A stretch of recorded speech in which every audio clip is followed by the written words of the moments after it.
ग्राहक हेच दैवत मानून सेवेत असलेल्या वागदे येथील आरवाय एंटरप्राइजेसची ब्रँडेड विक्री आणि विक्रीतील सर्व सेवा, हॅव्हल्स ब्रँडचे लॉयड एसी आणि अत्युच्च दर्जाचे जपानच्या शार्प ब्रँडचे एसी आता कणकवलीत उपलब्ध। एसी विक्री, दुरुस्ती आणि सर्व्हिसची विनम्र सेवा। लॉयड आणि शार्प ब्रँडचे AC, TV, fridge, washing machine उपलब्ध।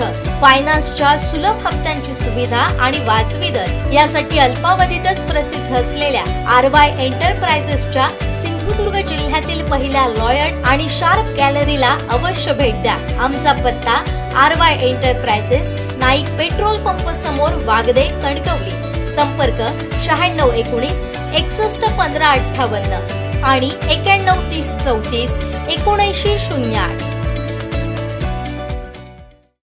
किल्ले सिंधुदुर्ग आणि मामा वरेरकर नाट्यगृहाच्या सुशोभीकरणासाठी निधी द्या अशी मागणी आमदार निलेश राणे यांनी केली।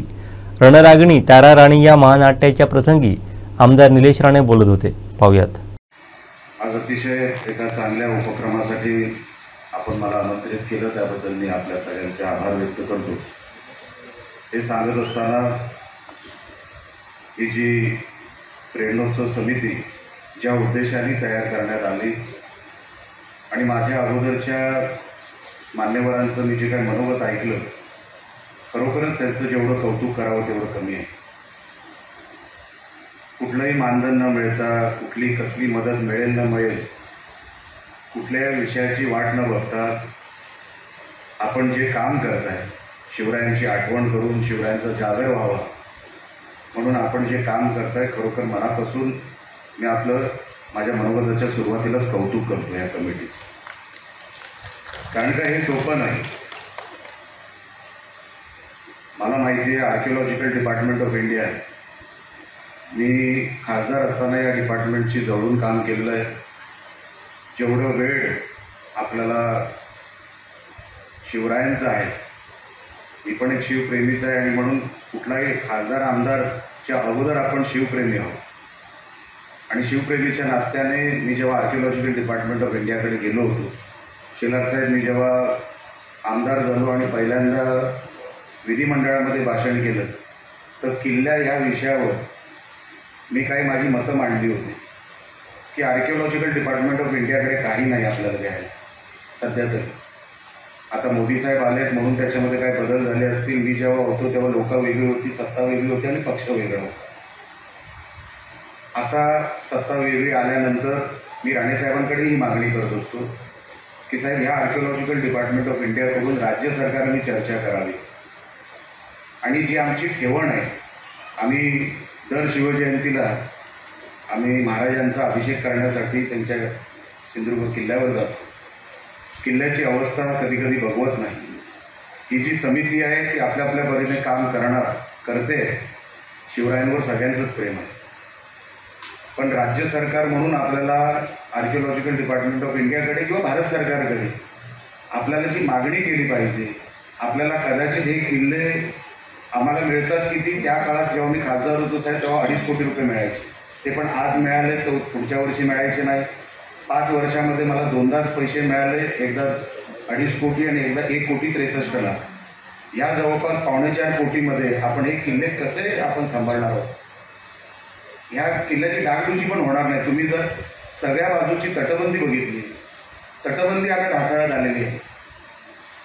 आता जर मला झेंडा लावायचा झाला भगवा रंगाचा, तर मला आर्किओलॉजिकल डिपार्टमेंट ऑफ इंडियाकडे जायचं आहे आणि आज जो तिकडचा झेंडा लागला आहे, माझी विनंती आहे सन्माननीय मंत्री महोदय, आपल्या ह्या खात्याच्या मार्फत दर्शनी ठिकाणी जिथे आमचा किल्ला सुरू होतो, आपण आतमध्ये जातो, दरवाजा आहे, त्याच्यावरती एक किमान 50 फुटाचा किंवा जे काही पडणार नाही त्या उंचीचा एक असा झेंडा तिकडे उभा करावा, लोखंडी, की चारी बाजूने कळू दे की भगवा झेंडा लागलेला आहे या किल्ल्यावर। आता कळत नाही आणि आपण बदलू शकत नाही साहेब। आश्चर्याची गोष्ट एकदा मी तुम्हाला सांगतो की मी आर्किओलॉजिकलच्या ऑफिसमध्ये गेलो आणि त्यांच्याच बिल्डिंगच्या बाहेर एक छत्री पडली होती। छत्री म्हणजे लोखंडी। मैं बोलो सर वो अम्ब्रेला नीचे है उसका क्या है? नहीं उसके नीचे एक आदमी था। मैं बोला फिर तो उसको कम से कम ठीक तो कर दो, त्याला ठीक करा. नहीं, आर्किओलॉजिकल से परमिशन लेना पडेगा ना. त्यांच्याच डिपार्टमेंटमध्ये गेटच्या बाहेर आर्किओलॉजिकलची साईट आहे आणि तिकडे एक पुतळा, छत्री आहे, छत्री घालचा माणूस गायब आहे. तो दुरुस्त करण्यासाठी प्रॉब्लेम होता, साहेब प्रॉब्लेम आहे. सिंधुदुर्ग किल्ला असेल, विजयदुर्ग किल्ला असेल, आम्ही जवळून ह्या किल्ल्यांवर काम केलेली लोक आहोत. वाईट वाटतं ह्या विषयावर की आज पण तिकडेची लोक आतमध्ये राहतात, महाराजांचं मंदिर आतमध्ये आहे. आम्हाला करायचं खूप काय असतं पण करता येत नाही ह्या डिपार्टमेंटमुळे. तर आपण आपल्या डिपार्टमेंटमार्फत आपण जर भारत सरकारचं राज्य सरकारकडे काही जबाबदारी घेतली, डागडुजीची असेल, त्याच्यामध्ये मॉडिफिकेशनची असेल, तर साहेब फार शिवप्रेमी म्हणून अख्खं महाराष्ट्र आपल्याला डोक्यावर घेईल, अख्खं महाराष्ट्र. कारण का ही खरोखर काळाची गरज आहे. ते किल्ले बिचारे ढासळत चाललेत. आपण नुसता कचरा साफ करून चालणार नाही. खरं तर हे जे कोण येतात किल्ल्यांवर त्यांना काही शिस्तसुद्धा नसते. कधी कधी ते येतात कसे, जातात कसे आणि काही तिथे टाकून जातात, कसंही वावरतात. कधी कधी राग येतो पण काही करू शकत नाही, शिस्तीत राहावं लागतं. पण महाराजांचे किल्ले हे त्या दर्जाचे दिसण्यासाठी, त्या दर्जाचे करण्यासाठी साहेब राज्य सरकारचं पुढचं पाऊल आता राज्य सरकारने उचलायचं आहे. तेवढीच मी विनंती आपल्याला ह्या व्यासपीठावरून करतो. साहेब 2च मागण्या मी माझ्या करतो, कारण का मतदारसंघात आज मी यजमानी आहे, माझा मतदारसंघ आहे. तर माझी विनंती साहेब आहे, आपण ज्या हॉलमध्ये बसलेलो आहे, मामा वरेरकर हॉल, AC आपल्याला खोके दिसत आहेत पण हवा येत आहे का माहीत नाही. पंखे दिसत आहेत पण त्याची जी काही लेंथ आहे, पंखा कुठे आणि खाली हवा मिळते का ना मला माहीत नाही. डिझाईन कोणी केली मला माहीत नाही. जे कलाकार इकडे जे काय सादर करतील त्यांना हे समोर हा मोठा कलेक्टर साहेबांना आल्याच ते लक्षात आलं की हे सगळं सादरीकरण इकडे होणार आणि समोर यांची चूक नाही, तुम्ही माझ्याकडे रागात बघू नका, यांची चूक नाही, पण हे जे काय इकडे जे काय सादर होणार त्यांना अडचण होणार सर. आणि म्हणून आपल्याला मी शेलार साहेबांचं मोठेपण मी मनापासून त्यांना अगोदरच आभार व्यक्त करतो. खरं तर ते माझ्याच मतदारसंघातले आहे, त्यांचं गाव माझ्याच मतदारसंघात आहे. शेवटचाच प्रश्न फक्त मांडतो, कदाचित तो किल्ल्यांच्या संदर्भात नाही, ह्या समितीच्या संदर्भात नाही, पण दशावतार कलाकारांसंदर्भात आहे. साहेब हा फार महत्त्वाचा मुद्दा. आता जिल्ह्याच्या दशावतार कलाकारांवर फार मोठं संकट आता आलेलं आहे. मी आपल्याला थोडक्यात फक्त सांगतो काय झालं आहे साहेब. मंडळं जवळपास 100-150 असते, पण ही मंडळं म्हणजे आपल्या स्वतःची मक्तेदारी कुठेतरी आहे असं वागायला लागली. मंडळाच्या कमिटीमध्ये ते खरोखरच कलाकार आहेत का माहीत नाही. जे कलाकार सादरीकरण करत आहेत त्यांना काय मानधन मिळत आहे का माहीत नाही. ह्यांना जे मानधन मिळतं ते ट्रान्सफर त्यांच्याकडे होत आहे का ही तक्रार आहे. की साहेब वरती समजा निलेश राणेच्या नावावर एक मंडळ आहे, माझ्या खाली 50 कलाकार म्हणजे 20 कलाकार आहेत. त्या 20 कलाकारांना मी त्यांना सांगतो प्रयोग अमुक अमुक गावात आहे, ते प्रयोग करायला जातात, प्रयोग करतात, प्रयोग करून परत येतात, मिळत काहीच नाही. का? कारण का समजा निलेश राणेचं ते मंडळ आहे तर निलेश राणे काय करतोय, माझेच ओळखीचे भरतोय त्या मंडळावर, म्हणजे निलेश राणेकडेच तो पैसा परत आला पाहिजे अशी व्यवस्था अनेक दिवसांपासून, महिन्यांपासून, वर्षांपासून चाललं. आपले दशावतार कलाकार साहेब जवळपास आपल्याकडे 2-2.5 हजार दशावतार कलाकार आहेत आणि ती सगळ्यांची जवळपास तक्रार. जटार साहेब आपल्याकडे अनेक कलाकार आले असतील आणि चिंदरकर साहेब आपल्याकडेही आले असतील. ही साहेब फार मोठी व्यथा आपल्या दशावतार कलाकारांसाठी आहे. आपण कृपया करून ह्याच्यावर लक्ष घालावं.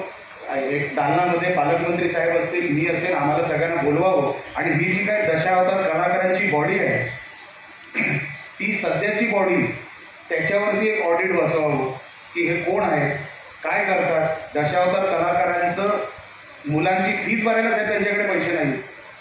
ही वस्तुस्थिती आहे. 2-2.5 हजार कलाकार आमच्या दशावतार ह्या प्रयोगाचे, आज मुलांची फीस भरायला पैसे नाही तर मुलींची लग्न करायला पैसे कुठून येणार. ही व्यथा आहे आणि हे 2-2.5 हजार आहेत, ही कुटुंब आहेत साहेब, ही आपण जपली पाहिजेत. आपण आज त्या सांस्कृतिक विभागाचे पालक आहात, हे सगळे तुमच्या अंडर येणार, तुमच्या अंडर येतं. आपण कृपया करून त्यांना संरक्षण द्यावं. एकदा मीटिंग बोलवावी. पालकमंत्री साहेब तर त्यांच्या परीने त्यांचं करतच असतात, जे काय पारदर्शकता आणायची आहे ते आणतच असतात, पण आपल्या विभागामार्फत एक मीटिंग आपण वेगळी आम्हाला द्यावी जेणेकरून यांना न्याय आपण देऊ शकतो. एवढीच विनंती मी आपल्याला या निमित्ताने करतो. आमचे दिवसभरातले सर्व अपडेट्स, ताज्या घडामोडी आणि थेट लाईव्ह पाहण्यासाठी सबस्क्राईब करा, लाईक करा कोकणचं नंबर 1 महा चॅनल कोकण 7 लाईनचं YouTube चॅनल.